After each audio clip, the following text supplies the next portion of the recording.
এইমাত্র তোমাদের জন্য বিগ নিউজ বেরিয়ে এলো। হ্যাঁ, তোমরা কিন্তু থাম্বনেল দেখে কিন্তু অবশ্যই তোমরা টাচ করেছো, তোমরা বুঝতে পারছো তোমাদের জন্য কতটা গুরুত্বপূর্ণ ইনফরমেশন নিয়ে আজ আলোচনা হবে। তোমরা জানো যে জিএনএম এএনএম 2025 এর কিন্তু রেজাল্ট ইতিমধ্যে প্রকাশিত হয়েছে। পরীক্ষায় কিন্তু বেশিরভাগ 90% কিন্তু পাস করেছো। ওবিসি, এসসি, ঠিক আছে, জেনারেল ক্যান্ডিডেটদের রয়েছে বিরাট সুযোগ। ঠিক আছে, সমস্ত ক্যান্ডিডেটরা এখানে কিন্তু প্রত্যেককেই কিন্তু এখানে কিন্তু রেজাল্টে কিন্তু প্রত্যেকে বেশিরভাগ কিন্তু পাস করেছো। ঠিক আছে, এটা হচ্ছে মেন ব্যাপার। এবার তোমাদের এর পাশাপাশি আলোচনা করব এই পরীক্ষার রেজাল্ট কিন্তু অবশ্যই আমি ডেসক্রিপশনে লিঙ্ক দেবো, প্রত্যেকে চেক আউট করে নিতে পারবে। কে কত নাম্বার পেয়েছে অবশ্যই আমাকে জানিয়ে যেও এএনএম জিএনএমে। ঠিক আছে, তার পাশাপাশিও বিগ আপডেট রেজাল্ট বাড়ানোর পাশাপাশি কিন্তু একটা গুরুত্বপূর্ণ নিউজ বেরিয়েছে। বিএসসি নার্সিং তোমাদের কিন্তু এখানে পোস্ট, ঠিক আছে, পোস্ট বেসিক কিন্তু এএনএম জিএনএমে কিন্তু দেখো রেজাল্ট বেরোনো শেষ, আবার নতুন বিজ্ঞপ্তি এসে গেল। বিরাট বড় আপডেট। ভিডিওটাকে বিস্তারিত দেখার অনুরোধ রইল। যারা চ্যানেল নতুন আছে চ্যানেল সাবস্ক্রাইব করে অবশ্যই পাশে দেখো। বিএসসি নার্সিং কিন্তু ইউআর ওবিসি জেনারেল পিডব্লিউডি ক্যান্ডিডেট প্রত্যেকে আবেদন করতে পারবে। প্রায় 431টি ভ্যাকান্সি জেনারেলদের জন্য, এসসিদের জন্য কিন্তু 883টি। ঠিক আছে, তোমাদের কিন্তু প্রত্যেকটা জিনিস কিন্তু A to Z ভাবে বোঝাবো।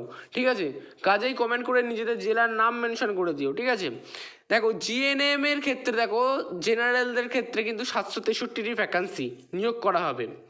তোমরা 23 জেলা থেকে যেখান থেকে ভিডিওটাকে দেখছো অবশ্যই সাবস্ক্রাইব করে দিও। ঠিক আছে, আর কারণ এনি ডাউট যদি অসুবিধা থাকে বুঝতে অবশ্যই আমাকে কমেন্ট করে জানিও। ঠিক আছে, জিএনএম এর ক্ষেত্রে কিন্তু এসসি, এখানে যে প্রথম রোটা দেখছো এটা হচ্ছে, ঠিক আছে, জেনারেল, তারপর SC, ST, OBC, PWD candidate. ঠিক আছে, আর ওগুলো হচ্ছে আদার্স।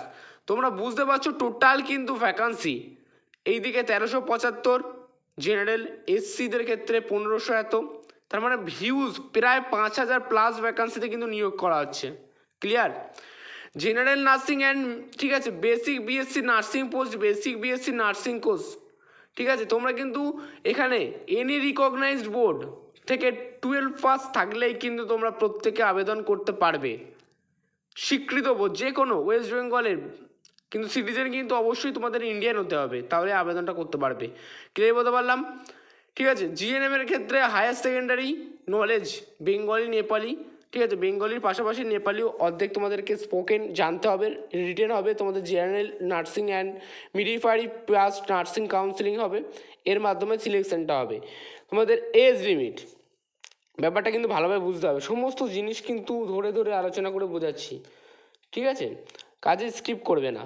এজের ব্যাপারটা, তোমাদের অনেকের এজ নিয়ে মনে সংশয় থেকে থাকে, দাদা আমি এত বছর বয়স হলে কি আবেদন করতে পারবো? হ্যাঁ, তোমাদের ডাউট ক্লিয়ার করার জন্যই তো আমার এই ভিডিওটা করা না। ঠিক আছে, অসুবিধা নেই। আর তোমাদের এজের যে ব্যাপারটা, তোমাদের এজ কিন্তু মিনিমাম এজ কিন্তু 18 বছর লাগছে, ম্যাক্সিমাম এজ কিন্তু 39 ইয়ার্স লাগছে। আবার তোমরা রিল্যাক্সেশনও পেয়ে যাবে এখানে। এজ রিল্যাক্সেশন এসসি এসটিদের ক্ষেত্রে কিন্তু 2 থেকে 3 বছরের ছাড় পাবে। পিডব্লিউডি ক্যান্ডিডেটরা তোমরা এখানে 5 বছরের ছাড় পাবে। জেনারেলটা কোনো রকম কোনো ছাড় পাচ্ছ না। ঠিক আছে, অ্যাপ্লিকেশন ফিস কিন্তু জেনারেল আর ওবিসিদের ক্ষেত্রে কিন্তু 210 টাকা কিন্তু অ্যাপ্লিকেশন ফিস লাগবে, বুঝতে পারলাম। আর এসটিদের ক্ষেত্রে কোনো রকম ফিস বা কিছু লাগবে না। দেখো তোমাদের যেখানে সিলেকশনটা হবে ডকুমেন্টস ভেরিফিকেশন বেস হবে। প্রথমে ডকুমেন্টস ভেরিফিকেশন হবে, তারপর মেডিকেল এক্সাম হবে, তারপরে তোমাদের সিলেকশনটা অনলি ফুললি কমপ্লিট হবে। ক্লিয়ার বলতে পারলাম? আশা রাখছি এনি ডাউট আর অসুবিধা থাকছে না কারোর মনে। ঠিক আছে, যাই হোক, তোমাদের এবার নেক্সট পার্টটা আলোচনা করবো। ঠিক আছে, ভিডিওটাকে প্রচুর প্রচুর গ্রুপে শেয়ার করার অনুরোধ রইল। ঠিক আছে, যারা চ্যানেলে নতুন আছে চ্যানেলটিকে সাবস্ক্রাইব করে অবশ্যই পাশে থেকো এমনই গুরুত্বপূর্ণ ইনফরমেশান ও গভর্নমেন্ট সংক্রান্ত চাকরি সংক্রান্ত আপডেট পাওয়ার জন্য। যাই হোক, তোমাদের যে জিনিসগুলো থেকে তোমাদের প্রশ্নগুলো থাকবে এই সমস্ত কিন্তু থাকতে হবে। ইন্ডিয়ান ট্যুরিজম, ইন্ডিয়ান আর্টিস্ট, ঠিক আছে, ইন্ডিয়ান জেনারেল অ্যাওয়ারনেস থেকে থাকবে, অ্যাপটিটিউড থেকে থাকবে, জেনারেল ইংলিশ থাকবে। ঠিক আছে, এই সমস্ত জায়গা থেকে কিন্তু তোমাদের প্রশ্নগুলো করা হবে। বুঝতে পারলাম? আশা করছি বোঝাতে পেরেছি। আচ্ছা, এবার তোমাদের যে নেক্সট জিনিসটা আলোচনা করবো সেটা কিন্তু আরেকটা ভাইটাল বিষয়। তোমাদের যে আজকের যে জিনিসটা আজকে তোমাদের বেরোলো রেজাল্ট, তোমরা 100-এর মধ্যে 80% পাস করছো, তার সাথে সাথে এই নোটিশটা বেরিয়ে এলো। তাহলে কি আবার কি নতুনভাবে 2026-এ এএনএম জিএনএম পরীক্ষা অবশ্যই হবে। দেখো, তার আগে আমি বলি department recommend board post name staff nurse, প্রায় 5018টি ভ্যাকান্সি পদে কিন্তু নিয়োগ হবে 2026-এর প্রথমেই। অ্যাপ্লিকেশান কিন্তু অনলাইনে হবে, সম্পূর্ণ অনলাইনে কিন্তু অ্যাপ্লিকেশান করতে হবে। সেটা কীভাবে করতে হবে সেটার ফাইনাল নোটিশটাও দিয়ে দিলে আমি সেটা দেখিয়ে দেবো। ঠিক আছে, এই ছিল মূল ভিডিও। ভালো লাগলো অবশ্যই সাবস্ক্রাইব করুন। নেক্সট ভিডিও দেখা হচ্ছে। ভালো থাকো, সুস্থ থাকো, টাটা, বাই বাই।